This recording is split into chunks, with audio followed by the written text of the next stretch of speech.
కొద్దిగా security clear చేయండి వాళ్ళ కనపడేట్టుగా. You come back or otherwise this side you can come. మీరంతా కూడా ఆ సైడ్ ఈ సైడ్ అడ్జస్ట్ చేసుకోండి.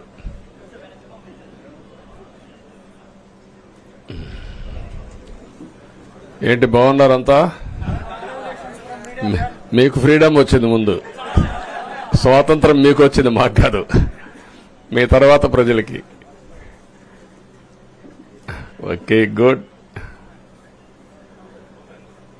మళ్ళీ ఢిల్లీకి వెళ్తున్నా ఈరోజు. వెళ్లే మునుపు మీ అందరితో మరీ మాట్లాడకుండా పోతే ప్రజలతో మాట్లాడలేం కదా. మీతో మాట్లాడితే ప్రజలతో మాట్లాడినట్టు. ఎలక్షన్ అవుతారని నిన్నంత బిజీగా ఉన్నాం కాబట్టి ఒక 2 నిమిషాలు మీకు చెప్పి తద్వారా ప్రజలకు చెప్పేద్దామన్న ఉద్దేశంతో ఈ కార్యక్రమానికి శ్రీకారం చుట్టాను. ముందు మీడియాకి, అదే మరి రాష్ట్ర ప్రజలందరికీ ధన్యవాదాలు. శిరస్సు వంచి నమస్కారాలు తెలియజేస్తున్నా. ఎందుకంటే నా సుదీర్ఘమైన రాజకీయ యాత్రలో ఈ 5 సంవత్సరాలు చూసిన ప్రభుత్వాన్ని నేను ఎప్పుడూ చూడలేదు. ఒక రంగం అని కాదు, ఒక వ్యవస్థని కాదు, ప్రజాస్వామ్య వ్యవస్థలన్నీ ఏ విధంగా ఇబ్బంది పడ్డాయో, ఏ విధంగా నిర్వీర్యం చేశారో మనం అన్ని చూశాం. అయితే మా ధ్యేయం ఒకటే, ప్రజలు గెలవాలి, రాష్ట్రం నిలబడాలి. దీనికోసం ఎన్ని త్యాగాలైనా సరే చేసి మళ్లీ భావి తరాల భవిష్యత్తు కోసం ముందుకు పోవాలని చెప్పి వెళ్ళాం. నేను చాలా ఎన్నికలు చూశాం. 10వ ఎన్నిక నిన్న. అంటే ఇన్ని ఎన్నికలు చూసినా, అంటే ఎన్నికలు చూడడమే కాకుండా ఈ ఎన్నికలన్నీ at the helm of affairs ఉండి ఎప్పటికప్పుడు సమీక్షలు గాని ఇవన్నీ నిర్వహించడం కూడా చేశాం. రాజకీయాల్లో ఒడికిదుడుకులు సాధారణంగా ఉంటాయి. ఎవరూ శాశ్వతం కాదు. దేశం శాశ్వతం, ప్రజాస్వామ్యం శాశ్వతం, రాజకీయ పార్టీలు శాశ్వతం, అధికారం అశాశ్వతం. రాజకీయ పార్టీలు కూడా సక్రమంగా ఉంటే మళ్లీ ప్రజలు ఆదరిస్తారు. లేకపోతే రాజకీయ పార్టీలు కూడా, చాలా పార్టీలు కనుమరుగైపోయినాయి. వ్యక్తులు కనుమరుగైపోయారు, రాజకీయ పార్టీలు కనుమరుగైపోతాయి. కానీ ఇంత హిస్టారికల్ ఎలక్షన్ నేను ఎప్పుడు చూడలా. నా జీవితంలో చాలా ఎలక్షన్స్ ఫేస్ చేస్తే కానీ వేవ్ కనపడేది, వ్యతిరేకత కనపడేది. కానీ ఈ ఎలక్షన్లో ఎక్కడో అమెరికాలో ఉండే వ్యక్తి ఒక 5 లక్షలు 10 లక్షలు ఖర్చు పెట్టుకొని నేను రావాలి, ఓటేయాలి, రాష్ట్రం నిలబడాలి, ప్రజలు గెలవాలి అనే ఆవేదనతో వచ్చారు. ఎక్కడో పక్క రాష్ట్రాల్లో ఎక్కడో కడుపు నిండడం కోసం కూలి పనులకైనటువంటి వ్యక్తులు, పాచి పనులు చేసుకునే వ్యక్తులు సొంత డబ్బులు పెట్టుకొని నేరుగా ఇక్కడ రైల్వే స్టేషన్లో చూస్తే, బస్టాండ్లో చూస్తే భోజనం కూడా ప్యాక్ చేసుకొని తీసుకొచ్చి ఇక్కడ భోంచేసి ఓటేసే పరిస్థితికి వచ్చారు. ఈ కమిట్మెంట్ ని ఏ విధంగా వర్ణించాలో నాకైతే అర్థం కాదు. ఏ విధంగా వాళ్ళని అభినందించాలో కూడా అర్థం కాని పరిస్థితి. అనేక ఎన్నికల్లో అనేక అనుభూతులు చూశాం. కానీ మేము అన్ని ఎన్నికల కంటే ఇది ఒక తెలుగుదేశం పార్టీ చరిత్రలో, ఆంధ్రప్రదేశ్ రాష్ట్ర ప్రజల చరిత్రలో సువర్ణాక్షరాలతో లిఖించదగ్గ ఎన్నిక. ఇది ఒక హిస్టారికల్ ఎన్నిక. ఆగస్టు క్రైసిస్ తర్వాత, ఎన్టీ రామారావు గారు పార్టీ పెట్టిన తర్వాత 83లో మేము గెలిచాం. అప్పుడు 200 సీట్లు వచ్చాయి. కొత్తగా పార్టీ పెడతానే ఎన్నికలకు వెళ్లి 9 నెలలు అధికారంలోకి వస్తే 200 సీట్లు వచ్చాయి. 94లో మీరు ఒక్కసారి చూస్తే ప్రజా వ్యతిరేకం వల్ల 3 ముఖ్యమంత్రులు మారడం వల్ల ఆ రోజు మీరు ఎన్నికలు చూస్తే దగ్గర అపోజిషన్ పార్టీకి రిక్వైర్డ్ నెంబర్ అంటే అపోజిషన్ లీడర్గా వచ్చే స్టేటస్ రాకుండా వచ్చాయి. అవన్నిటిని వర్పించే విధంగా ఈసారి ఊహించని విధంగా వచ్చింది. అంటే దానికి కారణాలు నేను ఎక్కువ చెప్పక్కర్లేదు, అనుభవించిన ప్రజలకే అర్థమవుతుంది. ఎప్పుడైనా సరే ప్రజాస్వామ్యంలో ప్రాథమిక హక్కు మాట్లాడే స్వేచ్ఛ. ఆ స్వేచ్ఛనే కోల్పోవాల్సి వచ్చింది. అదే కాదు, బ్రతికే స్వేచ్ఛ, ఆస్తులు పెట్టుకునే స్వేచ్ఛ, ఇవన్నీ కోల్పోయే పరిస్థితి వచ్చింది. అందుకే మీరు చూస్తే మొన్న ఎలక్షన్లో సరే ఏ విధంగా మేమందరం కలిశాం అవన్నీ మాకంటే ముందు మీకే తెలుసు. కలిసినప్పుడు ఎవ్రీ ఈవెంట్ ఇవి వేదిక నుంచే ప్రారంభించాం. అక్కడి నుంచి ముందుకెళ్ళాం. ఆ రోజు చెప్పాం, ఈ రోజు ఒకటి చెప్తున్నాం. మా ఆలోచన ప్రజలు గెలవాలి, రాష్ట్రం నిలబడాలి. అంతవరకు సాధించగలిగాం. 55.38% ఓట్లు పడ్డాయి. దీంట్లో తెలుగుదేశానికి 45.60% పడ్డాయి. వైసీపీకి 39.37% పడ్డాయి. ఇది ఊహించినటువంటి ఒక్కొక్కసారి 95,000 మెజారిటీ. ఒకప్పుడు నేను చార్మినార్ ఎగ్జాంపుల్ చెప్పేవాడిని. చార్మినార్ అంటే అక్కడ ఎంఐఎం కంచుకోట, అక్కడ ఎప్పుడు ఎక్కువ ఓట్లు వచ్చేటివి. ఆ తర్వాత కుప్పం, సిద్దిపేట పోటీ పడేటి రెండో స్థానానికి. అప్పుడు కూడా 70,000, 80,000, 50,000 కాడ ఆగిపోయేవాళ్ళం. ఈసారి 95,000, 94,000, మళ్ళా 92,000, 91,000. మంగళగిరి లాంటి కాన్స్టిట్యున్సీలు 91,000 మెజారిటీ. ఏ విధంగా అభివర్ణించాలో నాకైతే అర్థం కాదనమాట. అంత ఇదెళ్లిపోయినాయి. ఇవన్నీ చూసిన తర్వాత ప్రజలు ఇచ్చిన తీర్పు మీరు చూస్తే అహంకారం, నియంతృత్వం, విచ్చలవిడితనం, ఏదంటే అది చేస్తాననుకుంటే ప్రజలు క్షమించే పరిస్థితులు లేరు. అదే ఈరోజు నిరూపించే పరిస్థితికి వచ్చారు. ఒక మాటలో చెప్పాలంటే ఈసారి వీళ్ళు చేసింది గుణపాఠం పాలకులకు కాదు, అవినీతి అహంకారంతో ముందుకు పోయే ఎలాంటి ధ్వంసకారులకైనా ఇదే జరుగుతుందని నిరూపించారు ప్రజలు. దానికి మనస్ఫూర్తిగా అభినందిస్తున్నా. అదే సమయంలో 5 సంవత్సరాలు మా కార్యకర్తల పడిన ఇబ్బందులు, చాలా మంది స్లీప్లెస్ నైట్స్, కంటి నిండా నిద్రపోని పరిస్థితి. అక్కడి నుంచి నేను చూస్తే చాలా కడాన మనిషిని హింస పెడుతూ నువ్వు ప్రాణంతో బతకాలంటే జై జగన్ అనమంటే జై తెలుగుదేశం, జై చంద్రబాబుని ప్రాణాలు వదిలిన సందర్భం చంద్రయ్య. ఇది తలుచుకుంటే ఆ కమిట్మెంటే, ఆ త్యాగాల ఫలితమే ఈరోజు ప్రజాస్వామ్యాన్ని కాపాడుకోగలిగాం. ఒక్క మా కార్యకర్తలకే కాదు, మీడియా 5 ఏళ్లు మీరు పడిన ఇబ్బందులు, మీరు కోర్టుల చుట్టూరు తిరిగిన ఇది, మిమ్మల్ని సిబిసిఐడి ఆఫీసులో పెట్టి వేధించిన విధానం, అవి తలుచుకుంటే ప్రజాస్వామ్యమే సిగ్గుతో తలంచుకోవాలి. అలాంటి సంఘటనలు జరిగాయి. మేనేజ్మెంట్ని ఒకరినని కాదు, ఎవరినైనా పట్టుకురావచ్చు, ఏదైనా చేయొచ్చు అనే ధీమా వచ్చేసి ఇష్టానుసారంగా ప్రవర్తించే పరిస్థితికి వచ్చారు. అదే సమయంలో ప్రజల మీద, మా పార్టీ మీద సరే, ఈవెన్ జనసేన, పవన్ కళ్యాణ్, ఆయనకు కూడా స్వేచ్ఛ లేదు. ఎక్కడైనా సరే విశాఖపట్నానికి వెళితే ఉన్న పళంగా విశాఖపట్నం నుంచి వెకేట్ చేయాలని తిరిగి, అంటే నగర బహిష్కరణ,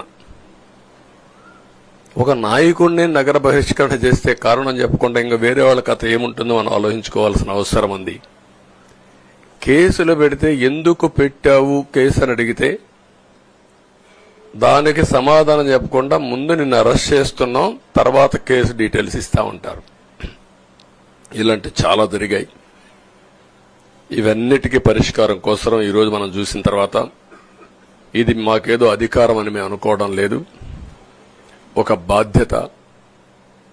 మేము పాలకులమే కాదు సేవకులం అని చెప్పే నినాదానికి శ్రీకారం చుట్టారు.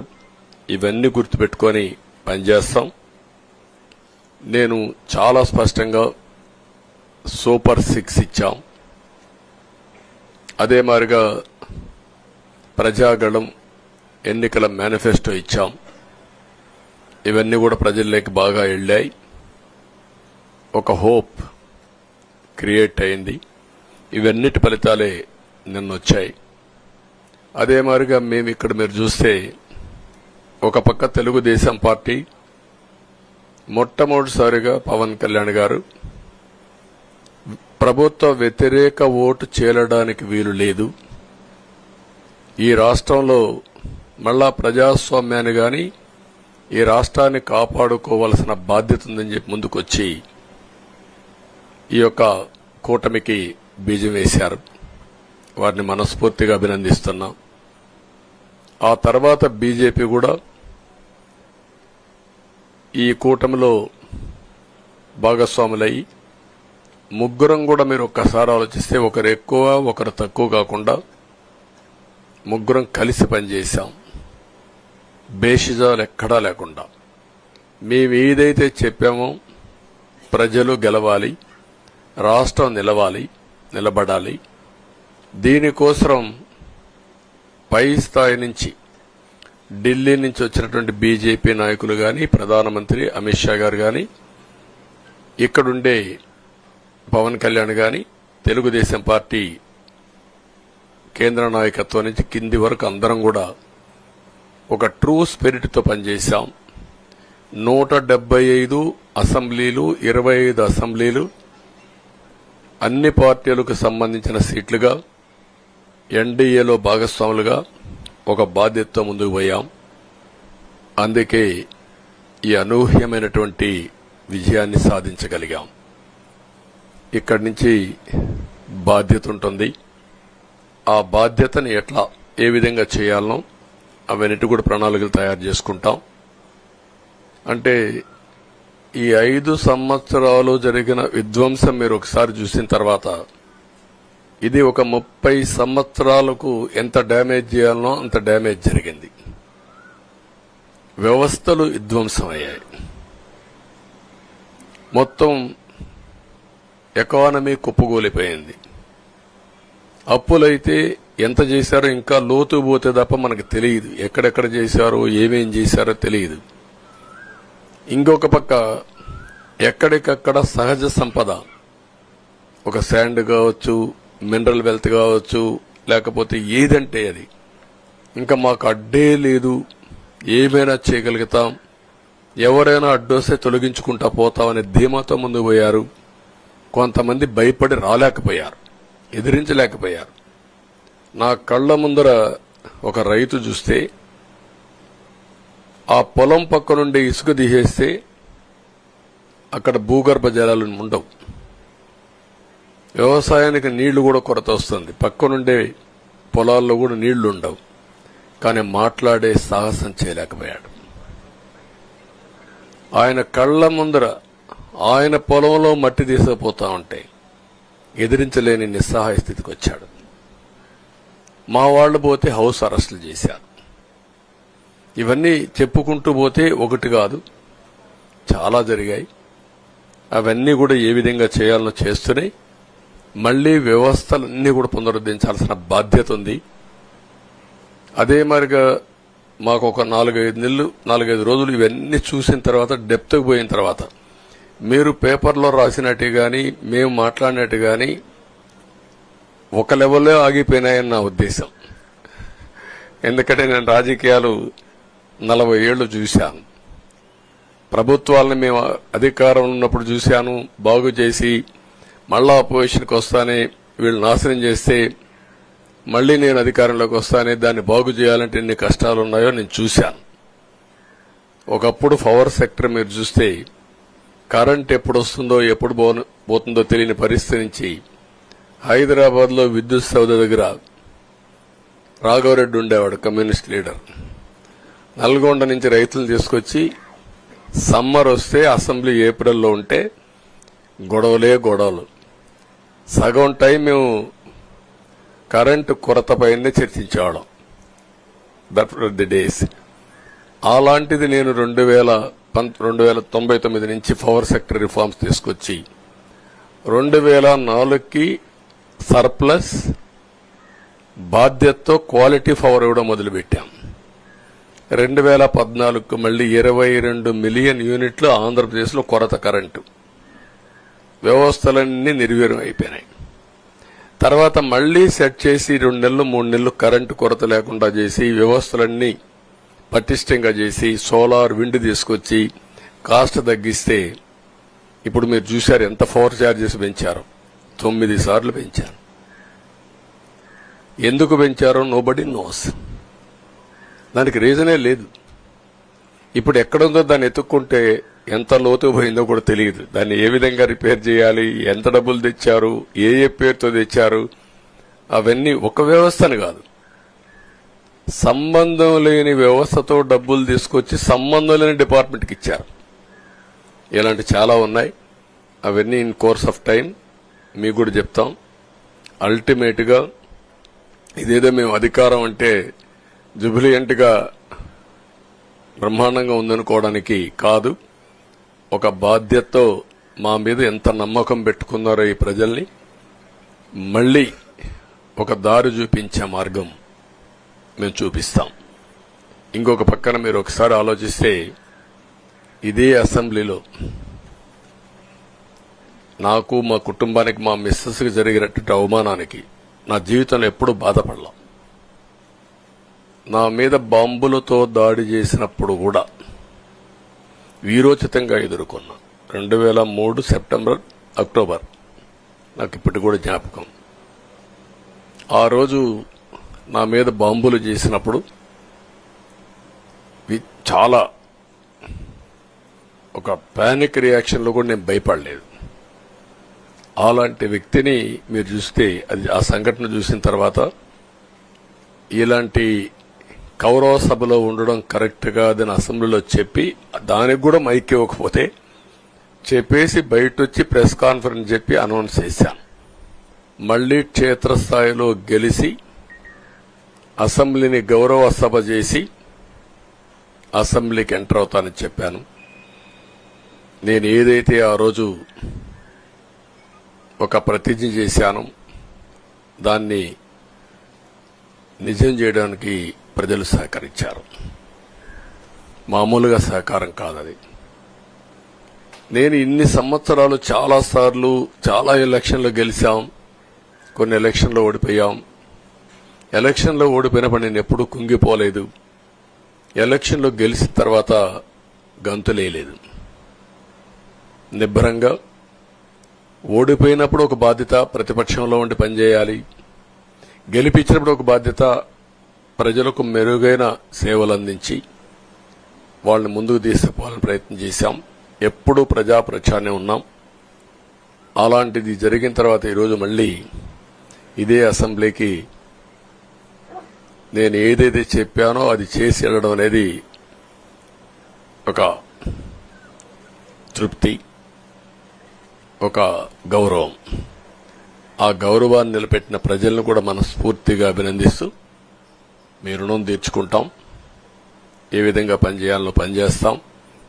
మీ ఎక్స్పెక్టేషన్స్ ప్రకారం పనిచేసి అయితే ఎప్పటికప్పుడు మీరందరూ కూడా మేము ఓటేశాం, మా పని అయిపోయింది, ఇంకా మీరు చూసుకోండి కాకుండా ఎప్పటికప్పుడు మమ్మల్ని నడిపించే బాధ్యత, మాకు సహకరించే బాధ్యత, మళ్లీ రాష్ట్రంలో ఉండే ప్రజలందరం బాగుపడాలంటే ఏం చేయాలో మేము చేసినప్పుడు ఎప్పటికప్పుడు ఫీడ్బ్యాక్ ఇచ్చి నడిపించే బాధ్యత తీసుకోవాల్సిందిగా వారిని కోరుతున్నా. పవన్ కళ్యాణ్ గారిని మనస్ఫూర్తిగా అభినందిస్తున్నా. అదే మరి బీజేపీ అగ్రనాయకత్వాన్ని నరేంద్ర మోడీ గారిని, అమిత్ షా గారిని, ఇక్కడికి వచ్చిన అబ్జర్వర్స్ ని, ఇక్కడుండే పార్టీ అధ్యక్షురాలైనటువంటి పురంధేశ్వరి గారిని మనస్ఫూర్తిగా అభినందిస్తున్నా. వీళ్ళందరూ కూడా ఏదైతే ఒక స్ఫూర్తిని తీసుకున్నామో ఆ స్ఫూర్తితో టోటల్ గా ప్రతి ఒక్క కార్యకర్త సిన్సియర్ గా పనిచేయడానికి, ఏ అభ్యర్థి ఉన్నా తమ అభ్యర్థిగా పాటించి బ్రహ్మాండంగా పనిచేశారు. వాళ్ళందరినీ అభినందిస్తున్నా. ఈరోజు మా విజయం మూడు పార్టీల కార్యకర్తల సమిష్టి కృషి. వారందరినీ అభినందిస్తూ ఈరోజు ఢిల్లీకి పోయి వచ్చిన తర్వాత ఒకసారి మళ్లీ ఇవన్నీ ఎప్పటికప్పుడు సమీక్ష చేసుకుంటూ ముందుకు పోతా అని చెప్పి తెలియజేసుకుంటూ మరొక్కసారి మీ అందరికీ అభినందనలు, ధన్యవాదాలు. థ్యాంక్ యూ అనండి.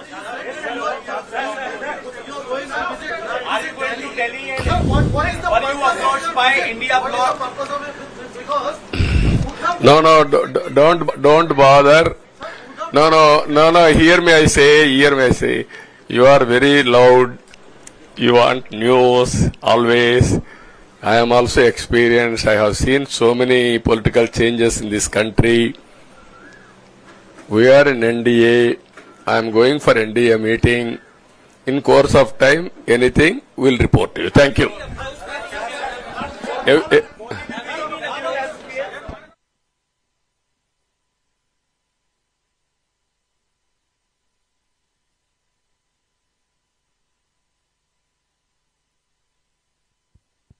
ఇప్పుడు మిత్రుడు చెప్పినట్టు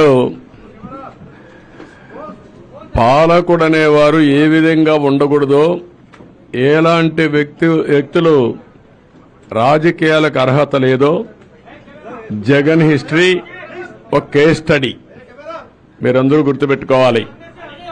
ఈ రాష్ట్రంలో మనం చూస్తే చాలా మంది పాలకులంటే ఎట్టుండాలో పనిచేశారు. పాలకుడంటే ఎట్ట ఉండకూడదో పనిచేసి దాన్ని ప్రపంచానికి ఒక కేస్ స్టడీ ఇచ్చే పరిస్థితికి వచ్చాడు. చాలా మంది ఓడిపోయారు, గాని ఓడిపోవడం వద్దు, ఇక నువ్వే వద్దని ఓటేయడం డిఫరెంట్. అదే జరిగింది ఈరోజు. దీన్ని ఇన్ కోర్స్ ఆఫ్ టైం చాలా విషయాలు మీకు చెప్పాలి, అవన్నీ వస్తాయి, మాట్లాడుకుందాం. నేను దాని గురించి కాదు, వ్యక్తుల గురించి కాదు, వ్యవస్థ గురించి.